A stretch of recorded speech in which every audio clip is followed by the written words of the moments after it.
Hai Sobat Catur, selamat datang di channel Dr. Skak. Kali ini saya akan menampilkan salah satu permain terbaik dari mantan juara dunia Anatoly Karpov melawan Quinteros. Langsung saja kita lanjut ke permainan antara Karpov melawan Quinteros.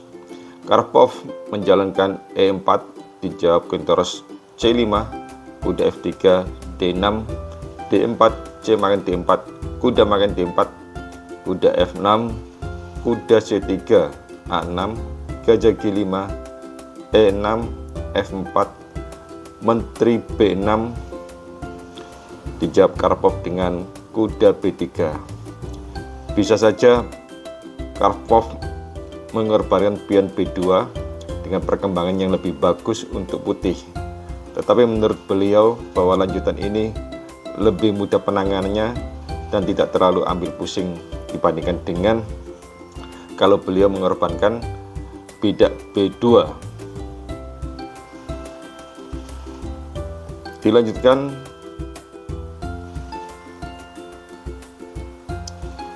dengan gajah ke E7.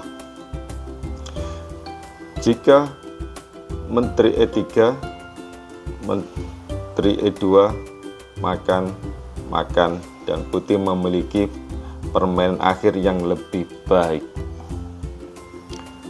Kembali ke permainan. Setelah gajah E7, putih menjawab dengan menteri F3, H6,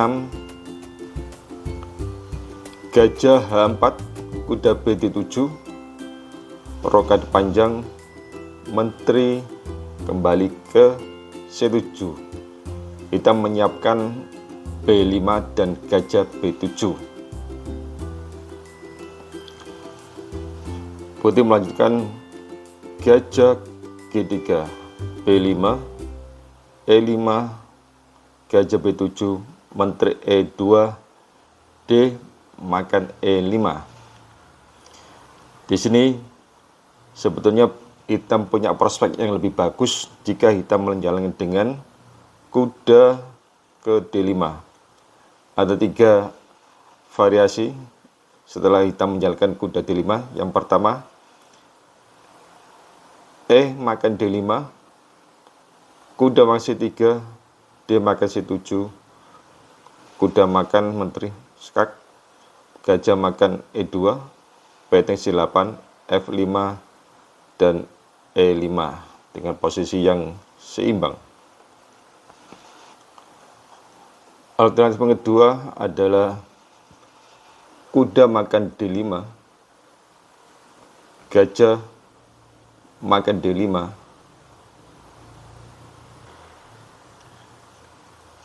E makan D6, menteri makan D6, F5, dan menteri ke B6.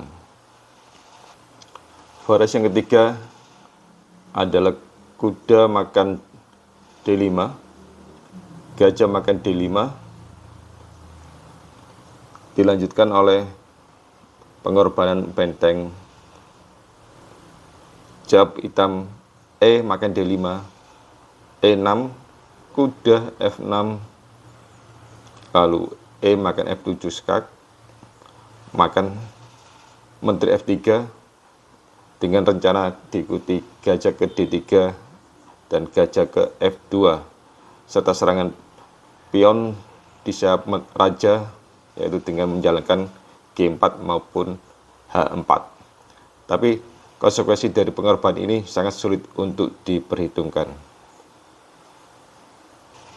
Kita lanjutkan. Setelah D makan E5, putih menjalankan F makan E5.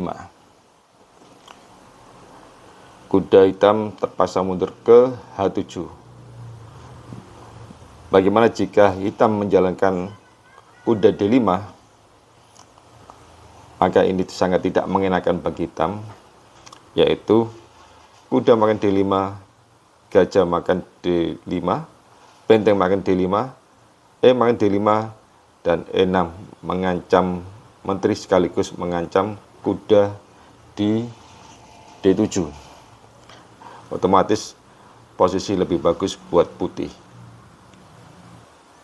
Kita lanjutkan, putih menjalankan kuda E4,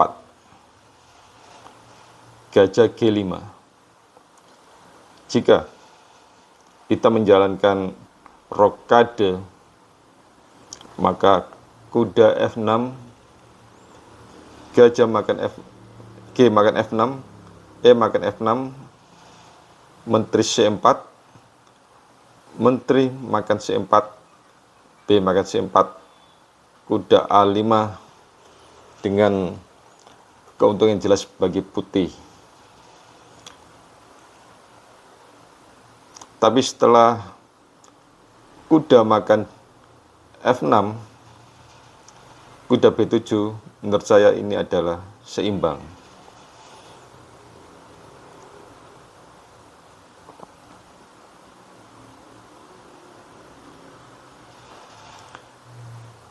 Tapi ada hal yang bagus menurut saya.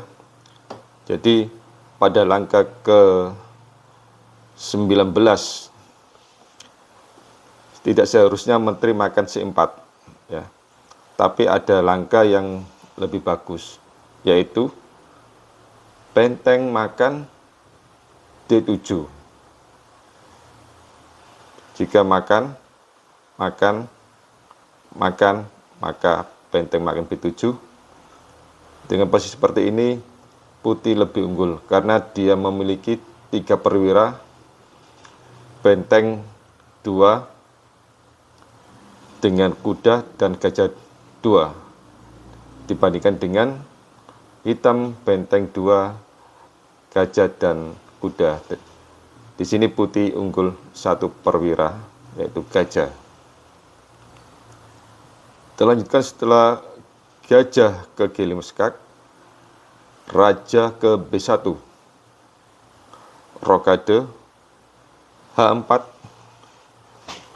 gajah mundur ke E7, kuda D6, gajah ke D5. Kalau kita lihat posisi seperti ini, sungguh tidak menarik bagi hitam ya, karena kondisi perwira-perwiranya tidak terkoordinasi, sedangkan kuda DH7 tidak bisa dimainkan, tidak bisa mengambil peran dalam permainan ini, karena dia terpojok di sudut papan. Putih melanjutkan dengan benteng makan D5. Karpov sangat jarang melakukan kombinasi, tetapi begitu beliau melakukan kombinasi, itu adalah sesuatu yang 99% pasti untuk kemenangan beliau. E makan D5, kuda F5, ini langkah yang bagus, mengancam gajah sekaligus juga mengancam ke E6, mengancam menteri dan juga kuda, sekaligus juga nanti makan gajah di E7. Menteri D8, menteri G4, G6, kuda makan H6 skak, raja ke G7, kuda ke F5 skak. Sebetulnya di sini ada langkah yang menarik buat putih dan menghasilkan kemenangan lebih cepat, yaitu kuda ke D4. Jika raja makan H6, maka H5. Jika G5, maka kuda ke F5 skak mat. Atau jika raja kembali lagi ke G7, H makan G6, F makan G6, dan kuda ke E6 menggarpu menteri. Jika hitam tidak makan F makan G7 tapi menjalankan kuda ke G5, maka kuda F5, raja G8, dan G7 ancam benteng H8 skakmat. Dan posisi ini juga jelas menang bagi putih. Kita lanjutkan, setelah kuda F5, hitam menjalankan raja H8, gajah D3,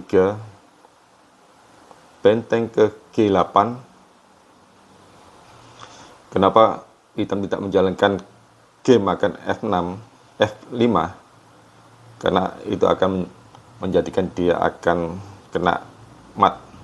Dengan jalan menteri makan F5, kuda ke F6, makan, kuda makan, gajah E5 dengan ancaman menteri ke H7 skakmat.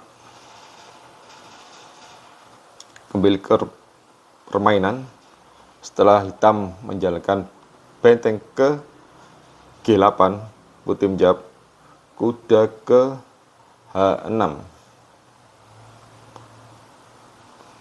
benteng G7, H5, menteri E8, E6,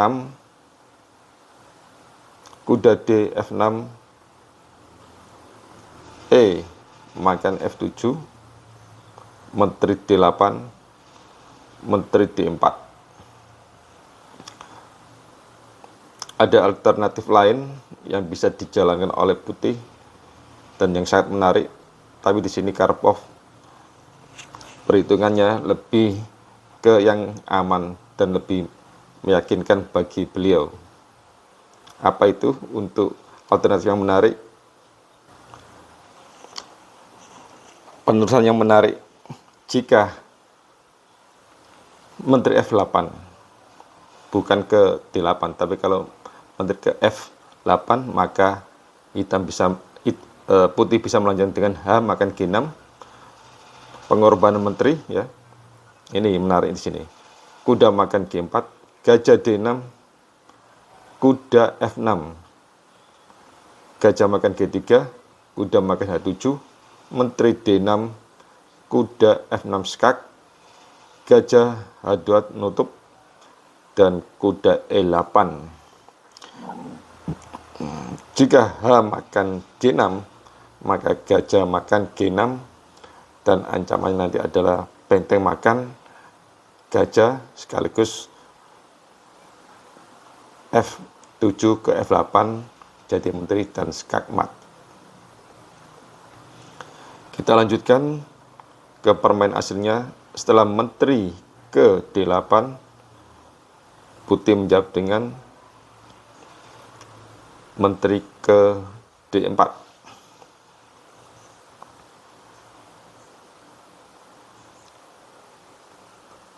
Dijawab dengan kuda makan H5, gajah E5, tutup dengan gajah, benteng E1,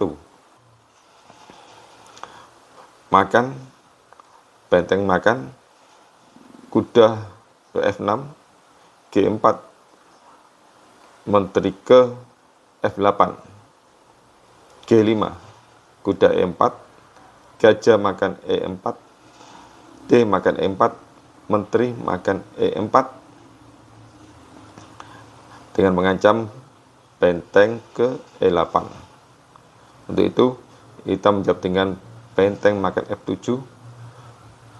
Sebetulnya di sini sudah menyerah, dan putih melanjutkan dengan kuda makan F7. Jika menteri makan F7, maka menteri makan A8 dan unggul satu benteng penuh. Baik, terima kasih setelah menyaksikan channel Dorskak. Semoga bermanfaat. Salam olahraga.